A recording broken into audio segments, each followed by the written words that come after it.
വയറിളക്ക രോഗങ്ങൾ എപ്പോഴും കൂടുതൽ ബാധിക്കുന്നത് കുട്ടികളെയാണ്. പക്ഷെ അതിനർത്ഥം ഒരിക്കലും ഇത് കുട്ടികളെ മാത്രം ബാധിക്കുന്ന ഒരു രോഗമാണ് എന്നുള്ളതല്ല. ഇത് എല്ലാവരെയും, ഇത് അഡൾട്ടിനെയും കുട്ടികളെയും ഒരുപോലെ ബാധിക്കുന്ന ഒരു ഇൻഫെക്റ്റീവ് ഡയറിയ, അതായത് അണുബാധ മൂലമുണ്ടാകുന്ന ഒരു വയറിളക്ക രോഗം ഉണ്ടാക്കുന്ന ഒരു ബാക്ടീരിയയാണ്. വയറിളക്ക രോഗങ്ങൾ ടോട്ടലി എടുത്തു നോക്കുന്ന സമയത്ത് ബഹുഭൂരിപക്ഷം വയറിളക്ക രോഗങ്ങളുടെയും കാരണം എന്ന് പറയുന്നത് വൈറസുകളാണ്. അതായത് റോട്ടാ വൈറസ്, അഡിനോ വൈറസ്, അങ്ങനെ ധാരാളം വൈറസുകൾ ഡയറിയ ഉണ്ടാക്കുന്നുണ്ട്. ബഹുഭൂരിപക്ഷം കാരണവും വൈറസുകൾ തന്നെയാണ്. അതിൽ തന്നെ ടോട്ടൽ കേസുകളിൽ വളരെ ചെറിയൊരു ശതമാനം മാത്രമാണ് ബാക്ടീരിയൽ ഡയറിയ, അതായത് ബാക്ടീരിയകൾ ഉണ്ടാക്കുന്ന ഡയറിയകൾ. അതിൽ തന്നെ വളരെ ചെറിയൊരു ശതമാനമാണ്. അതിൽ തന്നെ ആ ബാക്ടീരിയൽ ഡയറിയകളുടെ തന്നെ ധാരാളം, ഇപ്പൊ കോളയുണ്ട്, ഷിഗല്ലയുണ്ട്, അങ്ങനെ ധാരാളം ബാക്ടീരിയകൾ, കാമ്പലോബാക്ടർ, അങ്ങനെയുള്ള ധാരാളം ബാക്ടീരിയകൾ ഡയറിയകൾ ഉണ്ടാക്കുന്നുണ്ട്. അത് മുതിർന്ന ആളുകളിലും കുട്ടികളിലും ഒരുപോലെ ഉണ്ടാവുന്നുണ്ട്.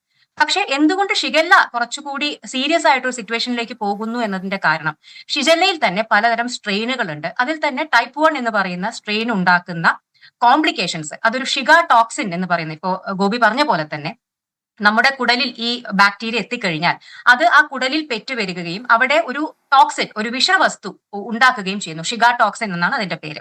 അപ്പൊ അത് കുടലിൽ ആ ഒരു ടോക്സിൻ ഉണ്ടാവുന്നതിന്റെ ഫലമായിട്ട് ബാക്കിയുള്ള ഡയറിയ, ഇപ്പൊ നമ്മൾ വൈറസുകൾ ഉണ്ടാക്കുന്ന ഡയറികൾ എടുത്ത് നോക്കിക്കഴിഞ്ഞാൽ അത് വലിയ രീതിയിൽ ഒരു കോംപ്ലിക്കേഷൻസിലേക്കൊന്നും പോകാറില്ല. നമുക്കറിയാം, നമ്മുടെ കുഞ്ഞുങ്ങളെ എടുത്ത് നോക്കിക്കഴിഞ്ഞാൽ ഒരു തവണയെങ്കിലും വയറിളക്ക രോഗം വരാത്ത കുഞ്ഞുങ്ങൾ വളരെ കുറവായിരിക്കും. എല്ലാവർക്കും ആ ഒരു അച്ഛനമ്മമാര് ഒരു തവണയെങ്കിലും കുട്ടിക്ക് വയറിളക്ക രോഗം വന്നിട്ട് നമ്മൾ ചികിത്സിച്ചിട്ടുണ്ടായിരിക്കും. സോ എല്ലാവർക്കും അറിയുന്ന കാര്യമാണ്.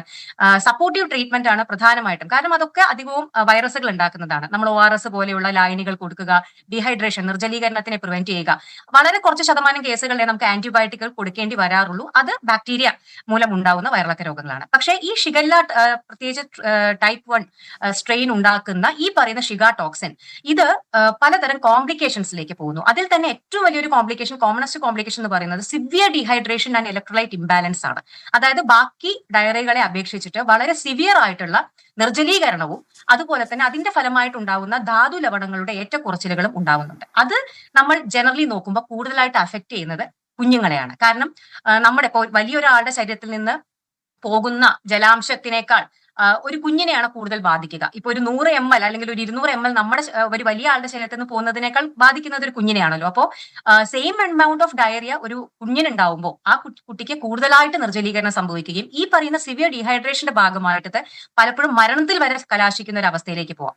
അത് മാത്രമല്ല, ധാരാളം കോംപ്ലിക്കേഷൻസ്, ഇപ്പം ഞാൻ പറഞ്ഞല്ലോ, ഏറ്റവും കോമൺ ആയിട്ട് കാണുന്നത് സിവിയർ ഡീഹൈഡ്രേഷൻ, നിർജ്ജലീകരണവും ഇലക്ട്രോലൈറ്റ് ഇംബാലൻസസുമാണ്. അത് കൂടാതെ തന്നെ HUS എന്ന് പറയുന്ന ഹീമോലൈറ്റിക് യൂറീമിക് സിൻഡ്രോം എന്ന് പറയുന്ന ഒരു അവസ്ഥയിലേക്ക്, അതായത് നമ്മുടെ മൂത്രത്തിലൂടെ രക്തം പോകുന്ന ഒരു അവസ്ഥ, പ്ലേറ്റ്ലെറ്റ് കുറയുന്ന അവസ്ഥ, കിഡ്നികളെ, അക്യൂട്ട് കിഡ്നി ഇഞ്ചുറി ഉണ്ടാക്കുന്ന ഒരു കിഡ്നികളെ ബാധിക്കുന്ന അവസ്ഥയിലേക്ക് ഈ ഷിഗ ടോക്സിൻ